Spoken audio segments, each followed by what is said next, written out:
Dear students अस्सलाम वालेकुम। कल जो चैप्टर रिप्रोडक्शन इन प्लांट्स हमने शुरू किया, आज हम इसको जारी रखेंगे।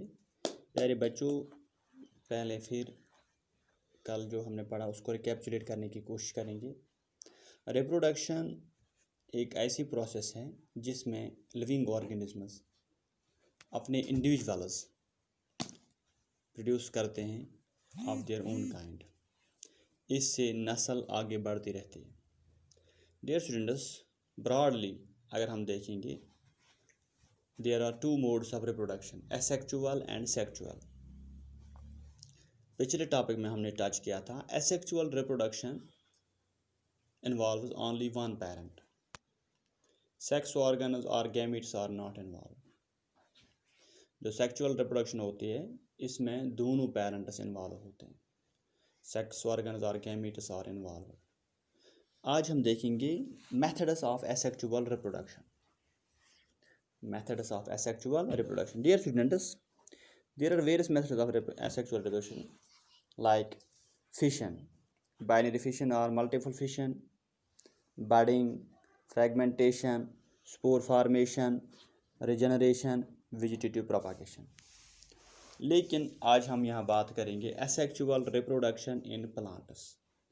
प्लांट्स में किन किन तरीक़ों से एसेक्चुअल रिप्रोडक्शन होती है। डियर स्टूडेंट्स,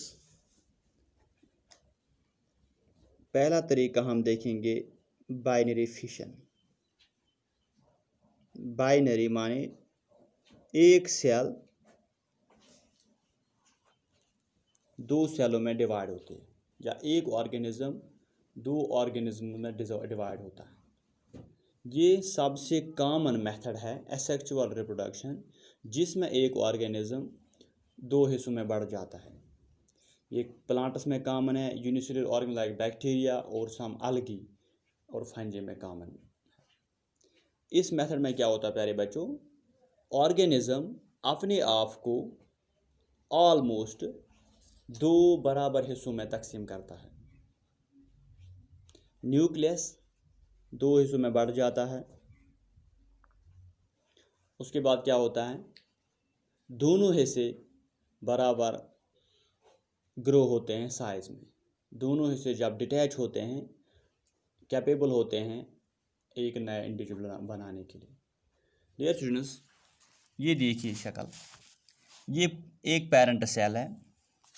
पेरेंट सेल बढ़ जाती है, सेल इलांगेशन होती है,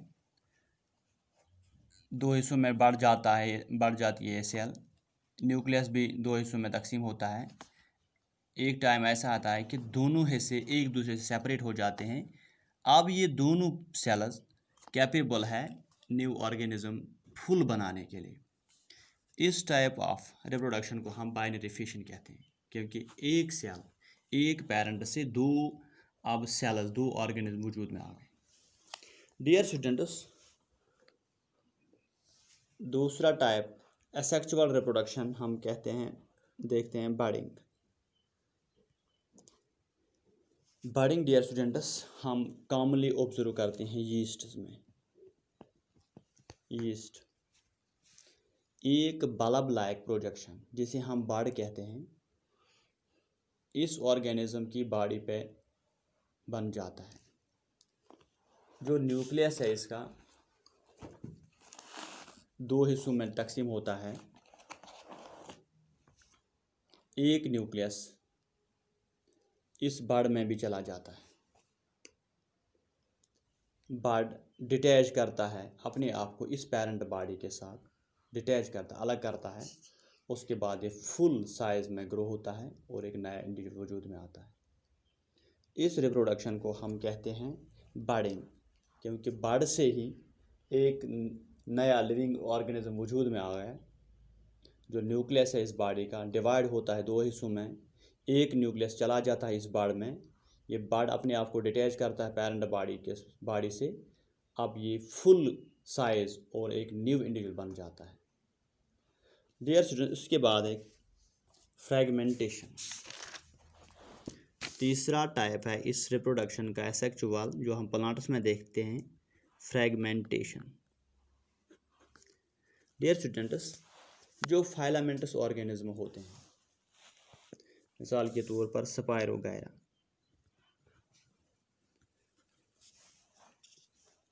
एक अलगी है।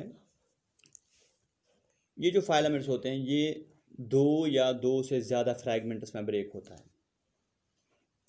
हर एक फ्रैगमेंट या पीस एक नए ऑर्गेनिज्म को जन्म देता है। इस टाइप ऑफ रिप्रोडक्शन को हम फ्रैगमेंटेशन कहते हैं। ये हम स्पायरोगायरा में देखते हैं। ये स्टूडेंट, उसके बाद एक और किस्म है spore formation. Spore formation dear students, जो नॉन फ्लावरिंग प्लांट्स हैं वो प्लांट्स जिनमें सीड्स प्रोड्यूस नहीं होते हैं, लाइक फंजे है, बैक्टीरिया है, फर्नस है, मोसेस है, वहाँ स्पोर फॉर्मेशन एक कॉमन मेथड है रिप्रोडक्शन का, क्योंकि इनमें सीड्स नहीं बनते हैं। अब इन्हें रिप्रोड्यूस करना है, ये स्पोर फॉर्मेशन से अपने आप को रिप्रोड्यूस करते हैं, अपने न्यू ऑफ स्प्रिंग्स जो है ना रिप्रोड्यूस करते हैं। ये जो स्पोर होते हैं dear students, they are very small, बहुत छोटे होते हैं ये। इनकी जो बॉडी है वो एक थिक वॉल से कवर की होती है ताकि ये अपने आप को एडवर्स कंडीशंस में सर्वाइव कर सके, अपने आप को बचा के रखे। मिसाल के तौर पर हाई टेम्परेचर में इन्हें अपने आप को बचाना है, कभी कभार पानी नहीं मिलती इनको, कभी कभार गुज़ा नहीं मिलता इनको। इन कंडीशंस में, इन एडवर्स कंडीशंस में सर्वाइव करने के लिए इनकी बॉडी कवर होती है एक थिक वॉल। ये जो स्पोर्स हैं ये एक नए ऑर्गेनिज्म को जन्म देते हैं जो ही इन्हें फेवरेबल कंडीशंस मिलती हैं। इस टाइप ऑफ रिप्रोडक्शन को spore formation, it is spore formation type of reproduction found in plants, non flowering plants. Dear student, इसके बाद एक और टाइप रिप्रोडक्शन है रीजनरेशन। डियर स्टूडेंट्स, जो हमारे लॉन्स में पार्कस होते हैं, घरों के आंगनों में पार्कस हम बनाते हैं, आज हमने जो घास वहाँ उसकी थोड़ी बहुत कटाई की, अगले हफ्ते फिर हमें इस घास को कटाई करनी पड़ती है। हर एक लिविंग ऑर्गेनिज्म रेपियर करता है अपने आप को एक तरीके से या दूसरे तरीके से। नए सेल्स बनते हैं, वो रिप्लेस करते हैं डैमेज्ड सेल्स को या लॉस्ट सेल्स को जो हमसे छूट जाते हैं। इस एबिलिटी को, जिसमें लिविंग ऑर्गेनिजम्स अपने आप को रिपेयर करते हैं या जो इनके पार्ट्स लॉस्ट हो जाते हैं, ज़ाया हो जाते हैं, इनको दोबारा ग्रो करते हैं, इस टाइप को हम, इस प्रोसेस को हम रीजनरेशन कहते हैं, दोबारा वजूद में आना। प्लांट्स में ये रीजनरेशन पावर इंसानों से ज़्यादा है। डियर स्टूडेंट्स, जैसे हम अपने बाल की कटाई करते हैं, 10 दिनों 20 दिनों बाद हमारा ये बाल फिर रीजनरेट होता है। ये रीजनरेशन पावर प्लांट्स में ज़्यादा है एनिमलों के मुकाबले में। डियर स्टूडेंट्स, इसके बाद एक और टाइप रिप्रोडक्शन है वेजिटेटिव रिप्रोडक्शन।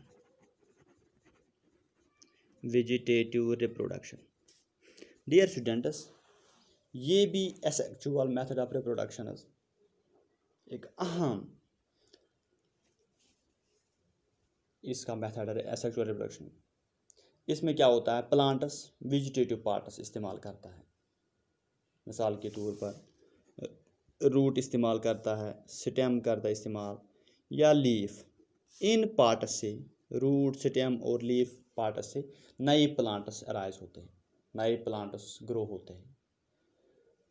कोई रिप्रोडक्टिव ऑर्गन इस टाइप की रिप्रोडक्शन में हिस्सा नहीं लेता है, hence seeds are not produced.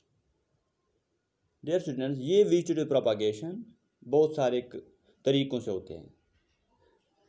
कुछ प्लांट्स में हम देखते हैं ये रूट से होता है, कुछ प्लांट्स में हम देखते हैं स्टेम से होता है, कुछ प्लांट्स में हम देखते हैं ये लीव से होता है। मिसाल के तौर पर अगर हम रूट्स की बात करते हैं प्यारे बच्चों, स्वीट पोटैटो या डहलिया या एस्परागस, इनमें हम देखते हैं ये वेजिटेटिव प्रोपागेशन रूट से होता है। वहाँ नए प्लांट्स स्वोलन रूट से वजूद में आते हैं, स्टेम से हमने बहुत सारे प्लांट उसको देखे हैं, मिसाल के तौर पर पोटैटो, जिंजर, शुगर कैन, ये स्टेम से रिजनरेट करते हैं, विच प्रोपागेट करते हैं। उसके बाद लीव्स हम देखते हैं जो दिस वे विच रिप्रोडक्शन होते हैं ब्रायोफिलम में। एक प्लांट है, ये लीव्स से प्रोपागेट होता है। Thank you dear students.